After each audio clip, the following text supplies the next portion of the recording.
తుఫాను ప్రభావంపై అమరావతిలోని రాష్ట్ర సచివాలయం నుంచి ముఖ్యమంత్రి చంద్రబాబు నాయుడు సమీక్ష నిర్వహించారు. సచివాలయంలోని ఆర్టీజీఎస్ లో అధికారులతో ముఖ్యమంత్రి చంద్రబాబు సమావేశం నిర్వహించారు. ప్రస్తుతం కాకినాడకు 680 కిలోమీటర్ల దూరంలో మోంతా తుఫాను ఉందని అధికారులు ముఖ్యమంత్రికి తెలిపారు. 16 కిలోమీటర్ల వేగంతో తీరాన్ని తుఫాను సమీపిస్తుంది.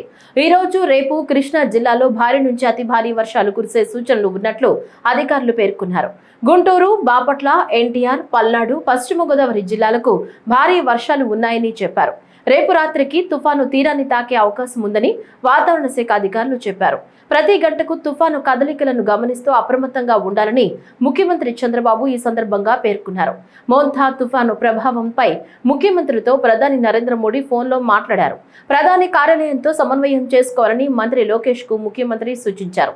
వర్షాలు, వరదలకు అవకాశం ఉన్న ప్రాంతాల్లో ముందస్తు చర్యలు తీసుకోవాలని చంద్రబాబు ఆదేశించారు.